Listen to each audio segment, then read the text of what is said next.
দুর্গাপুরের শোভাপুরে বেসরকারি মেডিকেল কলেজে দ্বিতীয় বর্ষের এক চিকিৎসক পড়ুয়ার উপর নির্মম গণধর্ষণের ঘটনার প্রতিবাদে বাঁকুড়ার কতুলপুরে ভারতীয় জনতা পার্টির মন্ডল 1 এর পক্ষ থেকে অবস্থান বিক্ষোভ কর্মসূচি। রবিবার বিকেলে বিজেপি পার্টি অফিস থেকে মিছিল সহকারে মেডিকেল কলেজের ঘটনা দোষী ব্যক্তির উপযুক্ত শাস্তির দাবিতে পথে নামলো ভারতীয় জনতা পার্টি। ভারতীয় জনতা পার্টির মন্ডল 1 এর সভাপতি কেশবী নাগার নেতৃত্বে বিজেপি কর্মী সমর্থকরা কতুলপুর থানার সামনে বিক্ষোভ প্রদর্শন করেন। বিজেপি কর্মীরা হাতে দলীয় পতাকা নিয়ে স্লোগান দিতে থাকেন। মেডিকেল কলেজের ঘটনায় অভিযুক্তদের দ্রুত গ্রেপ্তার এবং কঠোরতম শাস্তি দিতে হবে। বিক্ষোভকারীরা দাবি করেন, রাজ্যের আইন শৃঙ্খলা পরিস্থিতি ক্রমশ ভেঙে পড়ছে এবং নারীদের নিরাপত্তা এখন প্রশ্নের মুখে।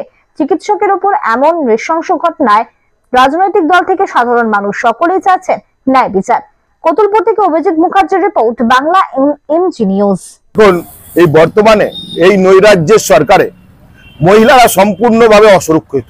তারা কর্মসংস্থানে সুরক্ষিত নয়, তারা তাদের যেখানে পড়ছে সেখানে সুরক্ষিত নয়, এমনকি তারা এই রাস্তাঘাটে সুরক্ষিত নয়। এই রকম অবস্থা পশ্চিমবঙ্গে বিগত 11 বছর ধরে চলে আসছে। তার প্রতিবাদে আমরা নেমেছি। কিছুদিন আপনারা দেখেছেন যে দুর্গাপুরে একজন কলেজ ছাত্রী যিনি ডাক্তার হতে চলেছেন, সেই দ্বিতীয় বর্ষের কলেজ ছাত্রীকে তারই কিছু কলিগ তাকে জঙ্গলে ডেকে নিয়ে যে ধর্ষণ করে এবং সেই ধর্ষণকারীদিকে এই সরকার লোকাচ্ছে। আমি এটা জানতে চাই সরকারের কাছে, সরকারের কিসের এত দায়বদ্ধতা যে ধর্ষণকারীকে লোকাচ্ছে? তাকে এই সরকার ধর্ষণকারী এবং চোরের সরকার, এটাই প্রমাণিত।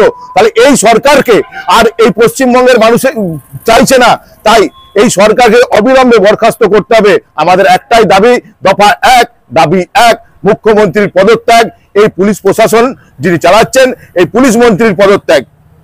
আমার নাম কেশবী নাগা, আমি কতুলপুর মন্ডলের মন্ডল সভাপতি। থানা ঘেরাও কর্মসূচি আমাদের ভারতীয় জনতা পার্টির আমাদের উপরতলা জেলা নেতৃত্ব বলে দিয়েছে। শুধু বলে দিয়েছে বলে নয়, আজকে আপনারা দেখতে পাচ্ছেন যে চারিদিকে খুন ধর্ষণের একটা রাজনীতি চলছে। এই যে কয়েকদিন আগে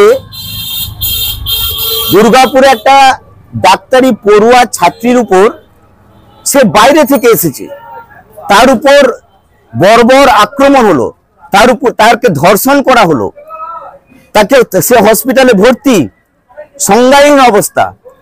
আমরা দেখেছি 1 বছর আগে আরজিকর কাণ্ডের মতো, আরজিকরে একটা যে সেই রকম ঠিক ডাক্তারি পড়ুয়াকে এরকম করা হয়েছিল, তাতে এখনো তো কোনো কিনারা হলো না।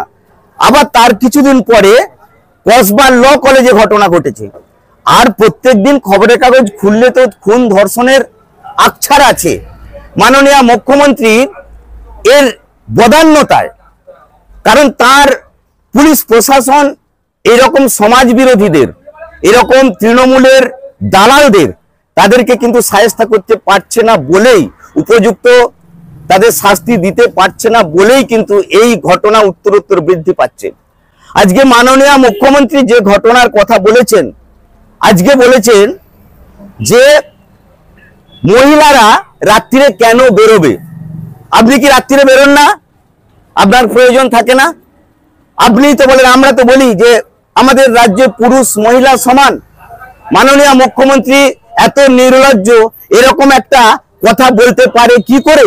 একটা মুখ্যমন্ত্রী যিনি মহিলা, তাহলে মহিলাদের সুরক্ষা দিতে পারেন না, তাদেরকে না পারার কারণে রাত্রিরে বাইরে বেরোতে নিষেধ করে, তাহলে সেই রকম মুখ্যমন্ত্রীর এখনই পদত্যাগ করা উচিত।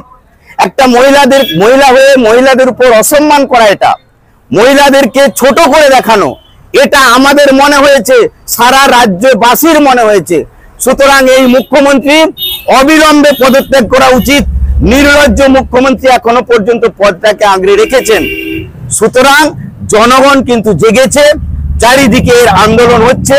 শুধু আন্দোলন আমরা বিজেপি কর্মীরা করছে এটা কিন্তু নয়, দলমত নির্বিশেষে ডাক্তার, পড়ুয়া, ছাত্র, সাধারণ মানুষ, শিক্ষক, শিক্ষিকা, ছাত্র ছাত্রী, সমস্ত স্তরের সবাই কিন্তু এর আন্দোলনে নেমেছে। সুতরাং মাননীয় মুখ্যমন্ত্রী বুঝে গেছেন যে আমার যাওয়ার শুধুমাত্র সময়ের অপেক্ষা। চাইছি দোষী ব্যক্তি কঠোর থেকে কঠোরতম শাস্তি হোক, যদি না হয় এই ঘটনার পুনরাবৃত্তি হবে হচ্ছে। আমি লক্ষ্মীকান্ত মজুমদার, আমি বিষ্ণুপুর সাংগঠনিক জেলার এসসি মোর্চার সভাপতি, জেলা সভাপতি।